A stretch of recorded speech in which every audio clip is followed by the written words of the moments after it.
국민의힘은 사상 초유의 법원 폭동에 대해 폭력은 안 된다면서도 다른 한편으로는 경찰의 과잉 진압이 시위대를 자극했다는 주장을 펼쳤는데요. 실제로는 진압복도 없이 맨몸 조치를 꺼내든 겁니다. 구속된 피의자가 출석 요구에 응하지 않을 때 발부된 영장을 통해 피의자를 조사실로 데려올 수 있다는 지난 2013년 대법원 판례를 토대로 결론을 내린 것으로 보입니다. 네, 공수처가 전격적으로 윤 대통령 강제 구인에 나선 또 다른 이유가 있을까요? 네, 내란 사태를 주도한 우두머리 피의자인 윤 대통령에게 물어볼 게 많습니다.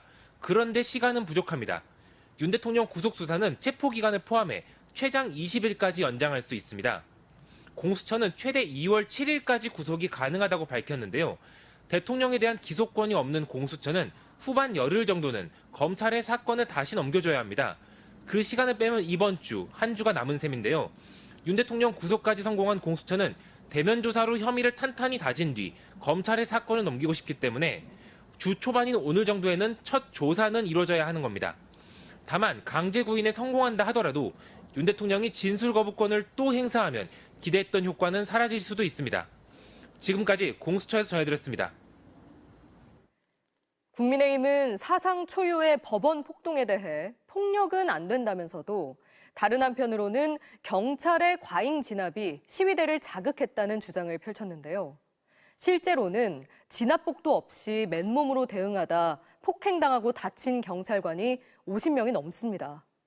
여당 내에서조차도 동의하기 어렵다, 물타기해선 안 된다는 쓴소리가 나왔습니다.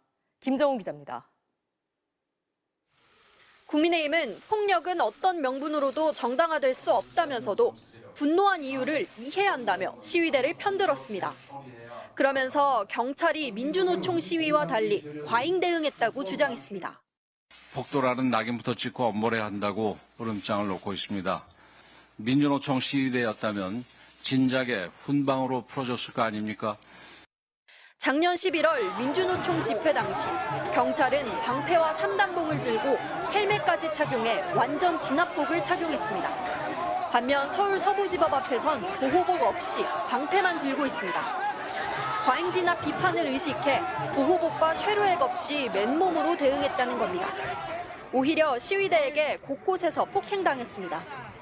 법원 담장을 넘은 폭도 300여 명 중 100여 명이 유리창을 깨고 청사에 들어갔고 20여 명이 쇠파이프를 휘두르고 벽돌 등을 던져 경찰 51명이 다친 겁니다.